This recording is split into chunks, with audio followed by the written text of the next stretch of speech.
함께 따라하겠습니다. 주 안에서 항상 기뻐하라. 주 안에서 항상 기뻐하자. 올 한 해 여러분 주 안에서 항상 기뻐하는 은혜가 있기를 주의 이름으로 축복합니다. 여러분 어떨 때 기쁘죠? 보통 좋은 일이 있을 때 기쁩니다. 그런데 항상이라는 말은 좋은 일이 있을 때만이 아니라 굳은 일이 있을 때, 여러분 굳은 일이 있을 때 기쁩니까? 안 기쁩니까? 이제 그게 문제예요. 아니, 좋은 일이 있을 때 기뻐하자 그러면은 뭐 반대할 사람이 아무도 없는데, 아니 어렵고 힘든데 기뻐하자 그러면은 그거는 정신병자가 아니면 누가 여러분 어려운데 기뻐할 수가 있겠어요. 근데 여러분 우리가 이 기쁨의 그 감정과 많이 연결되어 있는 것이 사실은 감사거든요. 감사. 오늘도 사실은 여러분 사도 바울이 빌립보 교회에 편지를 쓰면서 여기 기쁨이라는 단어와 감사라는 단어가 이렇게 포함되어 있는 것을 봐요. 내가 너희를 생각할 때마다 나의 하나님께 감사하며 간구할 때마다 너희 무리를 위하여 기쁨으로 항상 간구함은, 기쁨과 감사는 어떻게 보면 같이 연결이 되는데, 그런데 한번 여러분 가만히 한번 보세요. 우리가 이제 매년 뭐 그 절기 때, 추수감사절 때, 이렇게 감사절 때 보면 보통 사람은 언제 감사하게 되냐면 좋은 일이 있을 때, 좋은 일이 있을 때. 하나님이 내 삶에 이러저러하게 좋은 일을 베풀어 주셔서 우리는 감사합니다. 한 해에 뭐 수확을 풍성하게 해주셔서 감사합니다. 뭐 내가 기도했던 것을 하나님이 응답해 주셔서 감사합니다. 그 감사는 어떤 감사냐면 뭐뭐 때문에 감사해요. 때문에. 하나님이 이렇게 복을 주셨기 때문에. 물론 죄악된 인간 가운데는 좋은 일이 일어나도 감사 안 하는 경우가 있어요. 오히려 좋은 일이 일어나면 일어날수록 감사라는 그 하나님 앞에 겸손으로 나가는 게 아니라, 감사한다는 거는 그 겸손한 마음이거든요. 이거 내가 한 게 아니라 하나님이 내게 복을 주셔서 이렇게 해주심에 감사합니다. 근데 어떤 경우에는 좋은 일이 일어났을 때 오히려 그 교만하게 되거든요. 감사가 아니라 완악해집니다. 우리요. 그러니까 좋은 일이 일어났다고 해가지고 모두가 감사하는 게 아니라, 감사하는 사람은 정말 은혜 받은 성도. 여러분, 그러니까 저는 바람이 있다면 우리 2022년도 우리 예수만교회 성도 우리 모든 가정에 좋은 일이, 정말 여러분이 바라는 많은 기쁨의 일들이 일어나서 하나님께 더욱 감사하게 되기를 주의 이름으로 축복합니다. 근데 이제 문제는, 인생살이에는 날이 좋은 날만 있는 게 아니라 어떤 때는 비도 내리고 말이죠. 어떤 때는 비는 안 내리는데 미세먼지가 잔뜩 껴요. 뭐 이제 봄 되면 이제 황사도 끼기도 하고, 인생에는 굳은 날들도 많이 온다는 거죠. 그러면 좋은 일이 일어나면 감사하고 기쁘지만 굳은 일이 일어날 때 우리는 어떻게 해야 되는가?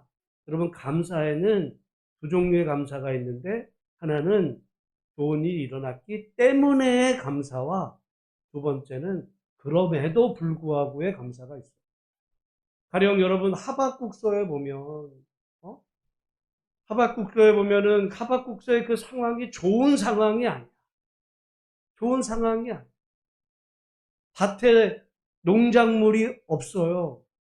우리 외양간에 양들이 없어. 당장 내일 먹을 것이 없어. 그러면 감사해요, 안 감사해요? 그럴 때 기뻐할 수 있어요? 기뻐할 수 없어요? 기뻐할 수가 없어요. 그럴 때 기뻐하는 사람이 그게 제정신이겠습니까? 병이 들었는데 감사해요? 그런데 성경에 놀라운 이 기쁨과 감사는 바로 그럴 때,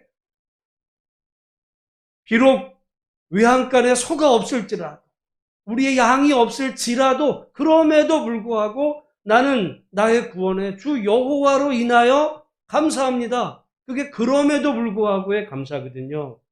여러분, 주 안에서 항상 기뻐하라는 것도 마찬가지입니다. 좋은 일이 일어날 때 기뻐하라는 이야기가 아니라 좋은 일이 일어날 때는 물론이고 어려운 일이 있을지라도 그 상황에서 주 안에서 항상 기뻐할 수 있는 그것은 은혜 받은 성도의 모습이고 그런 사람이야말로 진정한 구원받은 하나님의 백성이다. 오늘 여러분 2022년도 우리가 또 이렇게 이제 시작해서 가는 길에 별의별 일이 다 있을 수도 있어요.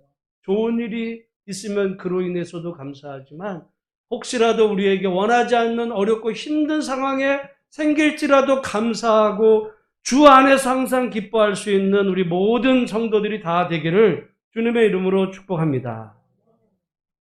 오늘 사도 바울은 빌립보 교회에 편지를 보내며 세 가지로 인해 내가 감사합니다. 이렇게 얘기하는데 여러분 생각해 보세요.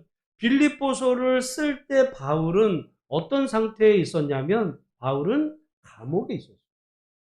말하자면 바울은 전과자예요.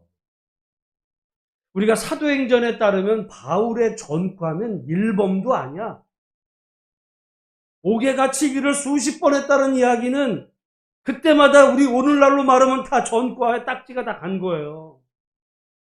복음을 전했기 때문에 영광을 받은 게 아니라 복음을 전하는 과정에서 전과 낙인 찍히고 그로 인해서 수도 없이 고난당하는 그런 어려움을 맞이했을 때 바울은요 기뻐할 수가 없었어요. 감사할 수도 없었지만 오늘 이 빌립보 교회에 감옥에서 편지를 보내는데 기뻐하라 이 얘기를 할 때 여러분 오늘 이 본문의 말씀 속에 뭐뭐 때문에 감사와 기쁨이 아니라 그럼에도 불구하고 비록 로마 감옥에서 내일 어떤 일이 당할지 모르는 그런 두려움 가운데 있을지라도 그가 주 안에서 나의 생명의 주인이신 그 주 안에서 바울 자신이 기쁨으로 충만했고 그리고 그 편지를 받아들이는 그 빌립보 성도들을 향해서 내가 이렇게 기뻐하는 것처럼 당신들도 기뻐하세요. 이렇게 권면하는 이야기거든요. 오늘 바울의 이 세 가지 감사를 함께 살펴보며 그 이야기를 나누기를 원하는데 우리 첫 번째 감사는 5절 말씀입니다. 5절 같이 읽겠습니다. 시작. 너희가 첫날부터 이제까지 복음을 위한 일에 참여하고 있기. 그러니까 여러분 그럼에도 불구하고의 감사가 아니라 지금 이거는 어떤 감사예요? 때문에 감사도 있어요. 그렇죠. 근데 어떤 일이냐면 첫날부터 이제까지 복음을 위한 일에 빌립보 교회가 어떻게 한대요? 같이 동참하는 거야. 그런데 언제부터 언제까지냐면 첫날부터 이제까지. 첫날부터 이제.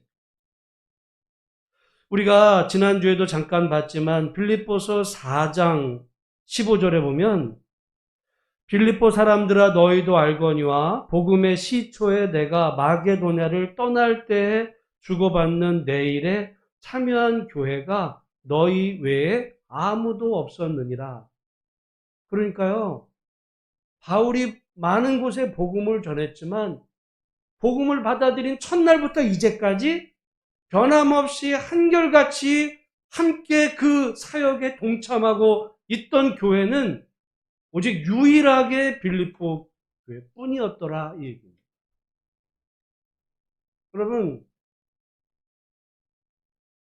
우리가 교회를 하고 또 믿음 생활 함께 하면서도 여러 가지 다양한 이유로 함께 하다가 중간에 이탈하기도 할 수 있어요.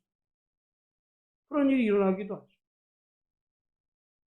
그런데 지금 이 빌립보 교회가 특별했던 것은 첫날부터 이제까지 그 일에 동참하고 있는 그런 바울의 입장에서 보면 정말 너무너무나도 고마운 교회.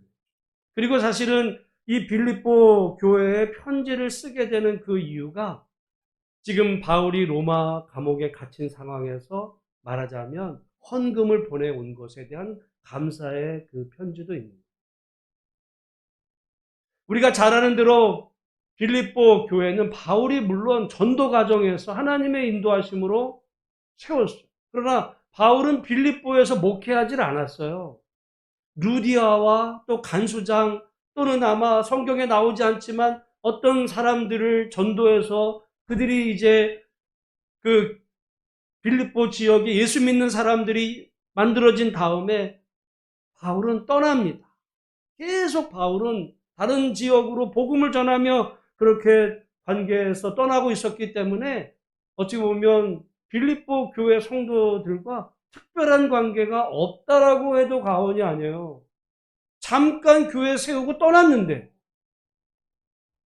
그리고서 10년, 20년의 세월이 흘러가고 있다면 뭐 관계 다 끊어졌다라고도 생각할 수 있는 거예요. 남이다. 여러분, 사람도 자주 봐야 무슨 정이 들고 관심이 있지, 떠나버리면은 떠난 상태에서 10년, 20년이 됐는데 무슨 애착 관계가 있다고 그런 연을 맺겠어요. 근데 이 빌립보 교회는 첫날부터 이제 한결같은 그런 마음으로 이제 바울의 사역에 참여하고 있다. 참여한다는 거는요, 우리로 오늘날로 말하면 동역한다는, 파트너로 함께 동참하고 있다는 거죠.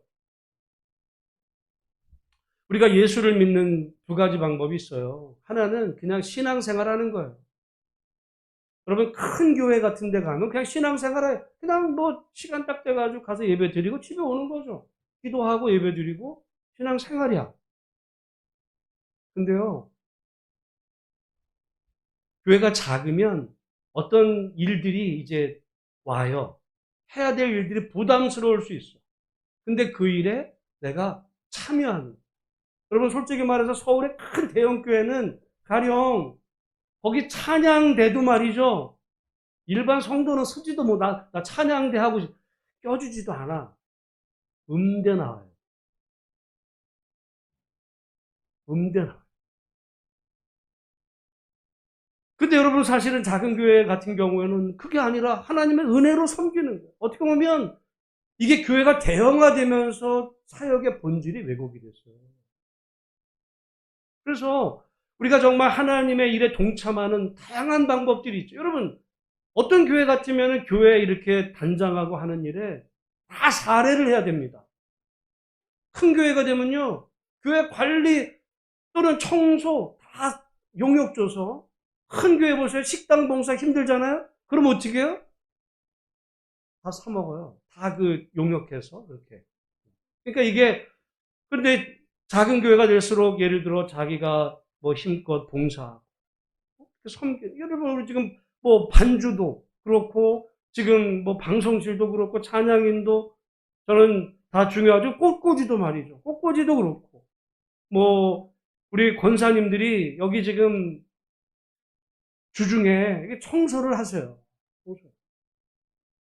본당도 우리 권사님이 또 닦으시고, 화장실도 청소하고, 우리 또 정 권사님 같으면은 월요일 새벽, 토요일 새벽에 나와가지고, 새벽에 나와 요즘에. 그래가지고는 요즘 사실 어떻게 보면 쓰레기가 덜 나오는데 그냥 우리 같으면은 그냥 한꺼번에 몰아서 피곤도 한데 그냥 이렇게 할 것 같은데, 처음부터 지금까지 사실 그런 동참을 통해서 교회가 세워진 겁니다. 아무도 보는 사람 없어요. 보는 사람 없어요. 그런데 그렇게 함으로, 동참함으로 그게 이제 교회를 세워가는 그 일에 함께 하시는 그 분들의 헌신과 수고 가운데 교회가 세워져 갑니다. 그리고 우리가 지금 여러분이 또 헌금을 하시고 또는 뭐 선교장학 구제로, 우리 여기 뒤에도 보면 우리 한안수 중국에 선교하고, 여기 지금 황령중앙교회는 그 상주 지역에 있거든요. 우리 정영덕 목사님 우리가 지금 지원하고 있는 것이고, 여기 온세미로 교회는 제주도의 조기쁨 목사를 우리가 지원하고 있는 거예요. 어떻게 보면 우리가 제주 지역에 선교 못하죠. 그러나 작은 돈이지만 협력함으로 그 제주 지역 복음화에 협조하고 있는 거예요. 또는 농어촌 교회, 뭐 꼭 그게 선교든 구제든 그 지원함으로 그분의 사역을 도와서 그 지역에 복음 전하는 일에 다 협력하는 거거든요. 그러니까 우리가 하나님 앞에 또는 예물로 또는 하나님 앞에 어떤 그 봉사로 섬기는 그 일을 통해 동력을 동력자가 꼭 무슨 목회자의 동력만 있는 게 아닙니다. 여러분이 각자의 위치에서 예배로 섬기고 또 봉사와 다양하게 물질로 섬기는 그런 일을 통해서 하나님의 교회가 세워져 가는데 바울은 필립보 교회에 감사하는 거죠. 처음부터 이제까지 정말 한결같이 그 일을 섬겨온 것에 대해서 내가 감사합니다. 여러분, 저 충분히 공감이. 여러분 모두 정말 우리 교회가 2018년에 세워진 그때부터 지금까지 한결같은 마음으로 교회를 섬기는 그것에 대해서 바울이 빌립보 교회에 했던 그 마음 같은 마음이 제 안에 있을 뿐만 아니라 성경은 하나님이 우리에게 하시는 말씀이라면 하나님도 여러분의 그 모든 그 행함에 하시는 일에 하나님도 기뻐하시고 하나님도 감사하시다는 그 마음으로 오늘 우리에게 주어진 일들을 더 잘 섬겨갈 수 있는 우리 모두가 다 되시기를 주의 이름으로 축복합니다.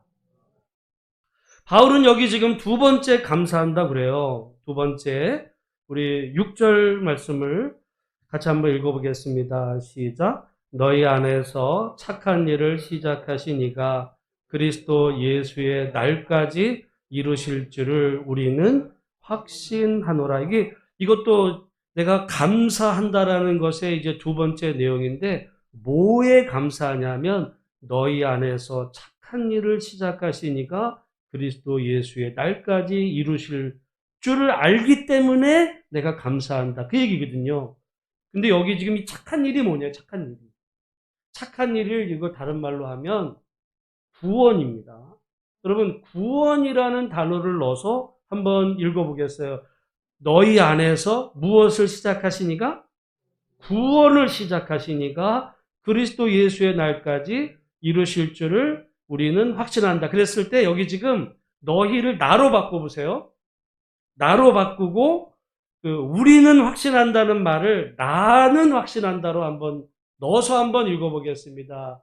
시작. 내 안에서 구원을 시작하신 이가 그리스도의 예수의 날까지 이루실 줄을 나는 확신한다. 여러분 이게 무슨 말이냐면 여러분 구원을 누가 시작한다고 그래요? 구원을 누가 시작하는 거예요? 내가 시작하는 게 아니에요. 구원은 시작하신 이가 있어요. 그 이가 누구예요? 하나님. 여러분 안에 구원을 시작하신 이는 하나님이신 줄로 믿습니다. 여러분이 믿은 게 아니에요. 여러분이 믿어지도록 그것을 시작하신 이가 있다는 거예요. 그게 예정론이고 그게 개혁주의야. 근데 우리가 믿다가 보면 나중에 탈락하지 않을까 이런 생각하잖아요. 근데 그 일을 시작하신 이가 그리스도 예수의 날까지 마지막이죠.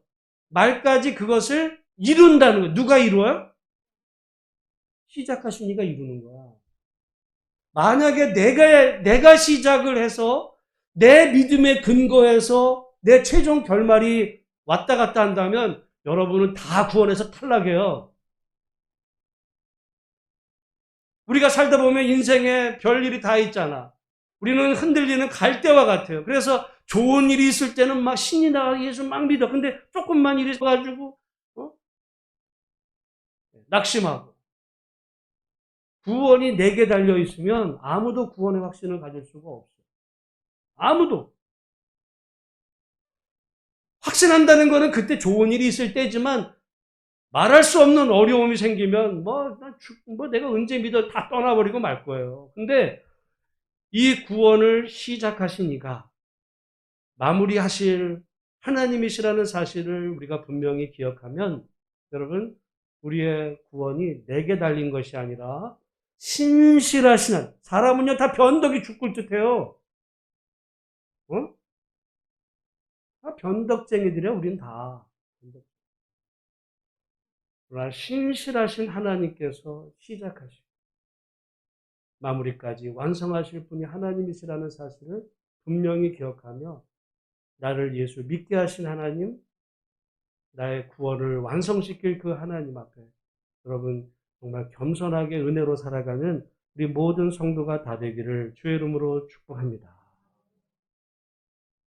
이게 개혁교회예요. 근데 교회사 2000년 동안에 계속 논쟁하고 싸운 문제가, 여러분 대통령 선거로 우리가 얼마나 싸워요. 신학적으로도 엄청 싸웠어요. 여러 가지 논쟁으로 싸웠던 것 가운데 크게 두 가지가 있어요. 우리의 구원 문제에 있어서 이것이 하나님의 주권입니다. 하나님의 예정입니다. 그거를 주장했던 사람이 어거스틴이고 그게 칼빈이에요. 근데 다 그런 얘기만 한 게 아니에요. 무슨 얘기야? 내가 믿은 거지. 어? 내가 믿었으니까 구원받는 거지. 이렇게 주장했던 사람들이 있었어요. 이게 나뉘었어요. 근데 오늘날 한국 교회는 두 개가 섞였어요. 사실은 장로교회는 예정을 믿는 개혁주의고, 감리교, 침례교회는 사실은 자기 믿음을 중요하게 여겨요. 그래서 침례교는 유아 세례를 안 줍니다. 왜? 유아에게 믿음이 어디 있어? 자기 말도 못하는 애가 신앙이 없잖아요. 유아 세례 안 줘. 근데 우리 장로교는 줘요. 왜? 그 부모의 믿음을 보고 하나님께서 그 자녀를 믿음의 가정에서 태어나 자라게 하셨다면 구원을 시작하시니까 그 아이를 믿음으로 키워서 구원에 이를 것을 믿기 때문에 그 아이에게 부모의 믿음으로 세례를 주고 유아 세례를 주고 그 아이가 장성했을 때 자기 스스로 고백하도록 그렇게 입교를 허락하는 거, 그거는요 그냥 절차에서 나온 게 아니라 그거는 굉장히 중요한 장로교 신학입니다. 예정론 때문에. 근데 침례교는 그거 안 줘요. 그래서 지가 믿어야죠. 그러니까 구원은 누구에게 달렸어요? 자기의 믿음에 달립니다. 근데 이게 요즘 장로교는 이게 짬뽕이 됐어요. 솔직히 말해서. 짬뽕이 됐어요. 여러분이 구원받았다고 하면 뭐 때문에 구원받았다고 생각해요? 우리 많은 사람들이 그러죠. 예수 안 믿는 사람 보고 구원받으세요. 뭐로 구원받으라 그래요? 예수 믿고 구원받아. 구원의 원인이 뭐야? 믿어야 돼. 또 믿고 구원받아. 사실은 그거 우리 장로교 그 표현이 아니에요. 예수 믿어. 구원받아. 근데 우리 장로교는 뭐예요? 그 사람의 선택과 이 모든 거를 하나님의 주권 안에 있다. 근데 이게 섞였는데 저는 이게 왜 섞이게 됐는지를 미국 교회를 보면서 제가 알게 됐어요. 미국 교회. 사실은 우리 대한민국은 거의 모든 면에서 미국에 다 따라가죠. 정치, 경제 다. 신학도 실제로는. 근데 본래 미국에는요, 그 대부흥이 시작이 돼. 대부흥이 시작이 되는데 제1차 그 대부흥은 누구로 시작이 되냐면 조나단 에드워드라는 분인데 이분은 완전 정통 칼빈주의야. 이분은 놀랍게도 설교를 원고를 그냥 읽었어요. 써가지고. 여러분 제가 설교를 그냥 써놓은 거 처음부터 끝까지 읽으면 여러분 어떻게 되겠어요? 다 좋을 거 아니야. 근데 놀랍게도 조나단 에드는 성경을 자기 원고를 읽었는데 그 밑에서는 회개하고 난리가 난 거예요. 뭐 찬양을 하고 이런 거 없어요. 그 부흥은 누가 주신 거예요? 하나님이 주신 거예요. 그거 외에는 설명이 안 돼. 근데 문제는 2차 대부흥부터 바뀌어요. 2차 대부흥은 찰스 피니에서 시작이 되는데 이 찰스 피니가 사실은 알미니안이란 뭐냐면 부흥은 하나님이 주시는 게 아니야. 부흥은 사람이 일으키는 거야. 그때부터 이제 사람의 감정을 자극하고 이제 그 사람들 귀에 들릴 말을 하고 웃겼다 울렸다. 여러분 소위 말하는 부흥사들이 이제 여기서 나오는 거예요. 그게 이게 섞이거든요. 그래서 이제 찰스 피니의 제3차로 가면 그 유명한 D.L. 무디가 나옵니다. D.L. 무디의 그분은 신학하지 않았어요. 근데 D.L. 무디의 수많은 사람들이 D.L. 무디를 통해서 회심하고 돌아오는데 D.L. 무디의 이 부흥이에요. D.L. 무디의 부흥에는 항상 따라붙었던 게 찬양이야. 그래서 이미 예배 시작하기 전에 찬양, 오늘날 어떻게 보면 찬양 예배의 원조예요. 찬양으로 쫙 하고 이 생키라는 어떻게 보면 무디의 동역자가 쫙 반주하면 다 뭐 난리가 나는 거예요.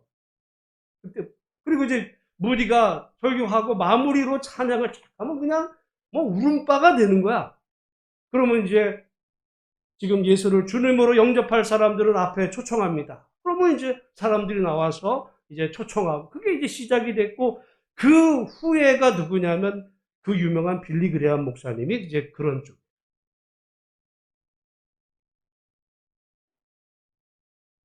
거기서 강조되는 거는 하나님이 아니라 구원은 네가 믿어줘요. 오늘 그러다 보니까 우리가 오늘날 많은 한국 교회가 사실은 정통 이 성경적인 이 신앙이라기보다는 미국 대각성 1차보다 2차부터 이어지는 그 영향하에 그러니까 오늘날 여러분 교회가 장로교하고 침례교, 감리교 뭐가 달라요? 다 똑같아. 그러나 분명한 구별은 있어요. 저는 장로교 목사고 성경에 근거해서 오늘 지금 여기 지금 바울이 빌립보 교회에 보낸 편지에 6절에 보면 그 구원을 우리 안에 시작하신 이가 누구예요? 하나님. 그리고 그 구원의 완성을 이루실 분이 누구라는 거예요? 하나님. 여러분이 예수를 믿겠다는 게 여러분이 믿은 게 아니에요. 여러분이 믿을 수 있도록 여러분의 마음과 상황을 인도하신 그분이 계시다는 거예요. 물론 교회에 나와 앉아있다고 믿은 게 아니야. 성경에 따르면 그 믿음의 내용은, 복음은 예수를 그냥 믿는 게 아니라, 예수 믿으면 교회 다니면 좋아. 이 얘기가 되는 게 아니라 예수를 주로, 주인님으로, 우리가 예수를 주인님으로 모시도록 우리의 마음을 인도하신 이가 하나님이시고 그걸 시작하게 하신 이가 마무리까지 이루실 것을 나는 확신한다. 그것으로 인해서 나는 감사한다. 여러분, 바람이 있다면 우리 예수소망교회 2022년 우리 모든 성도 가운데 여러분 안에 그 구원 얻는 믿음을 허락하게 하신 그 하나님께서 우리 구원의 완성을 또한 이루실 줄로 믿으며 오늘 하루에도 믿음 생활을 잘해 가시는 복된 성도들이 다 되시기를 주의 이름으로 축복합니다. 그게 예정이에요. 저는 예정론자입니다. 근데 그러면 시작과 끝만 있는 게 아니라 여러분 우리가 대부분은요 시작은 막 열심히 했는데 시작과 끝이 오히려 뭐 같거나 아니면 퇴보하는 경우도 있어요. 근데 그게 아니라 이 중간은 뭐냐면 자라는 겁니다. 여러분 우리의 구원도 자라가야 됩니다. 믿음도 구원도 풍성하게 자라요. 하나님을 아는 은혜와 그 지식에 있어서 자라요. 예수 믿는 게 20년 전 교회 처음 다녔을 때나 이제 20년이 지나가지고 뭐 세월은 20년이 흘렀는데 하나님에 대해서 아는 게 똑같아. 그거는 회개해야 되는 거예요. 자라가요. 이거는 우리가 힘써야 될 일이에요. 힘써야 돼요. 하나님을 그래서 우리가 매년 연초되면 성경을 예를 들어 읽도록 결심도 하고 큐티도 하고 이건 노력이 들어가요. 그 잘하는 거는 여러분 그건 우리 잘하는 거는 마치 여러분 공부하는 거랑 똑같아요. 고등학교 들어갔다고 가만히 있으면은 걔가 실력이 낮아요? 세월만 먹는 거지. 여러분 우리가 교회 다닌다고 아무 노력도 안 하면은 그냥 그때부터 그거야, 그냥 끝까지. 그러면서 세월이 흘러가면 무슨 생각이 드냐면, 구원받은 이런 생각 드는 거예요. 아니요. 여기 지금 우리가 그런 의미에서 우리의 구원을 시작하게 하시니가 마무리하실 것을 믿으며 그 안에서 우리 자신은 우리 주 곧 그리스도 예수의 은혜와 그를 아는 지식에서 더 자라가는 그런 은혜가 있으시기를 주의 이름으로 축복합니다. 만약에 여러분 어린아이가 태어났는데 얘가 안 자라. 그런 병이 있어요, 없어요? 안 자라는 애도 있어요.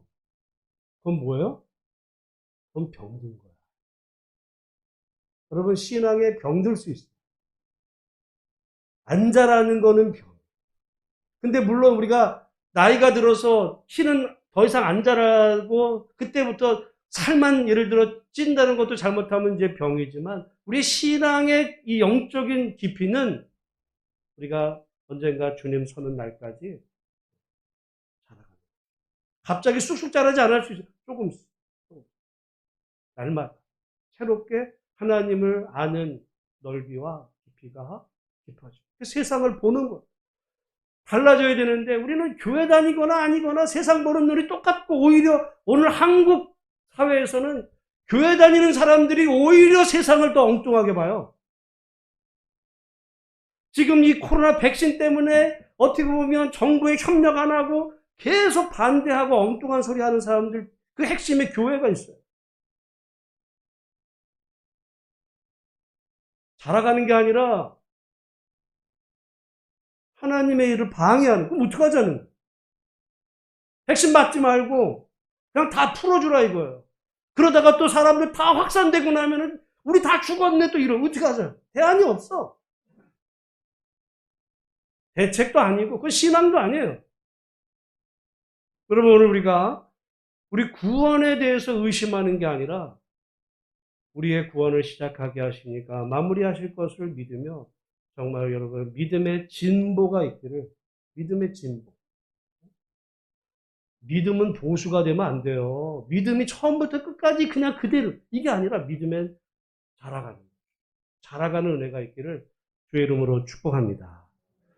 세 번째 바울이 감사한 것은 7절이에요. 7절 같이 한번 읽어보겠습니다. 시작. 내가 너희 무리를 위하여 이와 같이 생각하는 것이 마땅하니 이는 너희가 내 마음에 있음이며 나의 매임과 복음을 변명함과 확정함에 너희가 다 나와 함께 은혜에 참여한 자가 됨이라. 여기 지금 보면 바울이 어떤 상태에 있다 그러냐면 매였다 그래요. 감옥에 있는. 말하자면 전과자예요, 지금.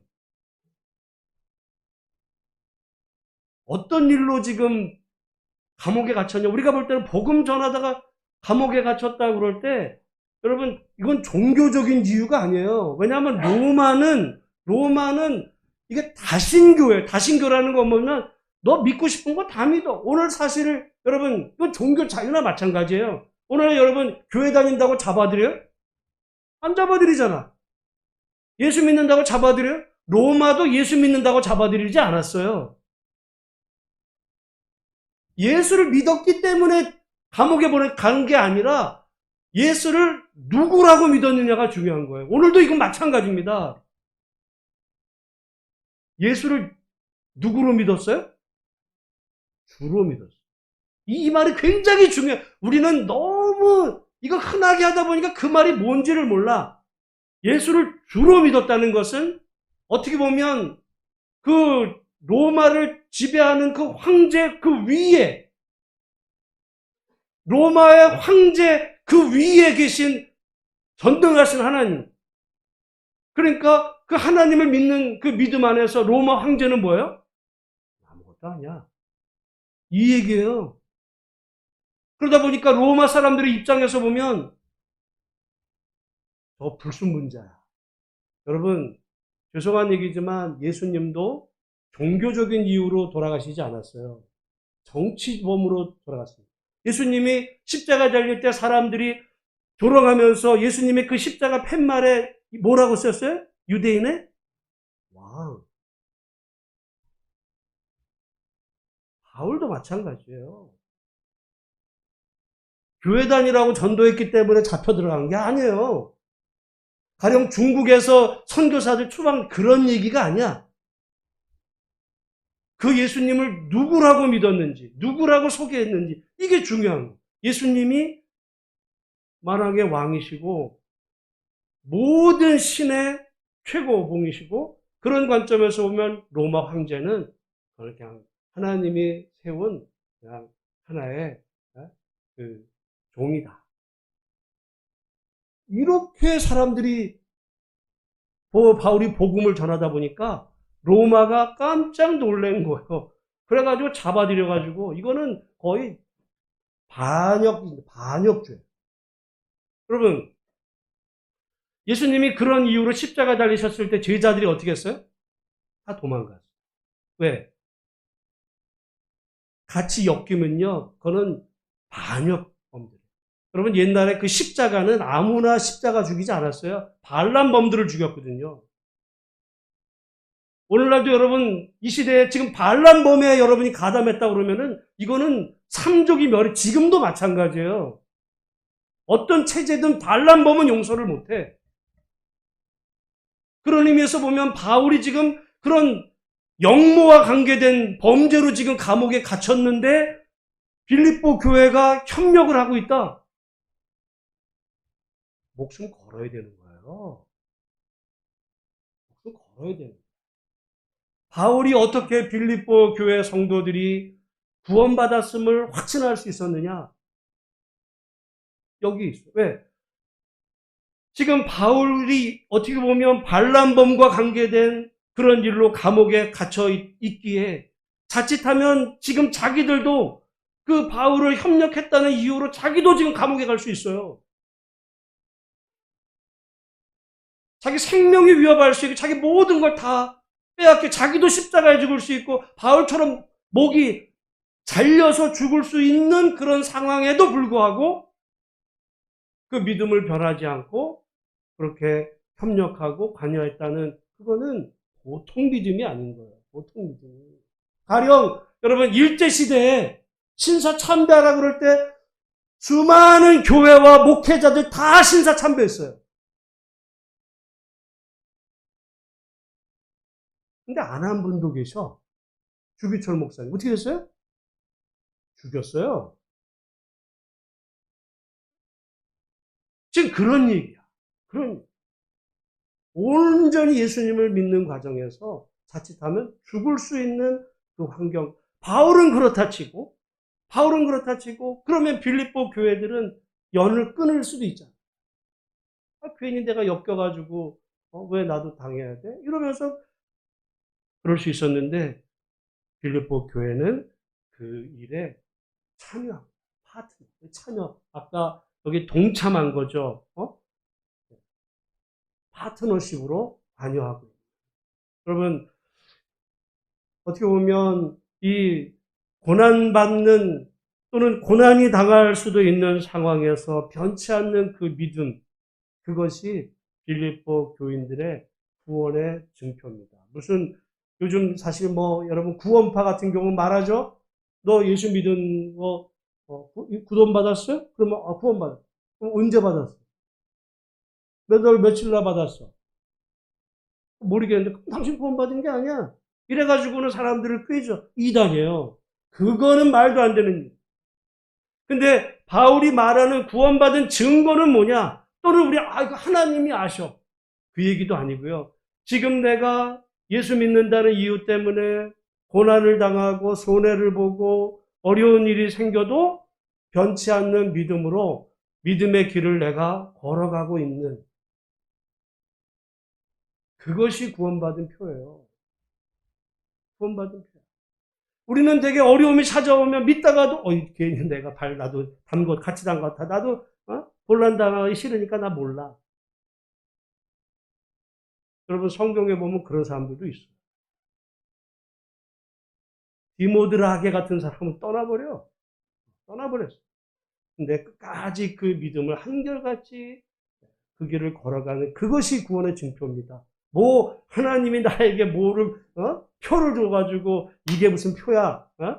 그 얘기가 아니고요. 여러분이 정말 우리가 내 구원을 시작하게 하시니까 마무리하실 것을 알면서 날마다 예수를 믿고 닮아가는 그 신앙에 우리가 진보가 있고 그렇게 살아가다 혹시라도 내 삶에 어떤 어려움과 고난이 있을지라도 내가 끝까지 예수 부인하지 않고 내가 믿음으로 걸어간다는 그 자체가 여러분이 하나님을 택하셨고 마무리 날, 마지막 날 여러분이 부활에 동참하실 하나님의 구원받은 성도라는 사실을 분명히 믿으시고 오늘 우리에게 주어진 길을 믿음으로 걸어가는 복된 성도가 되기를 주님의 이름으로 축복합니다.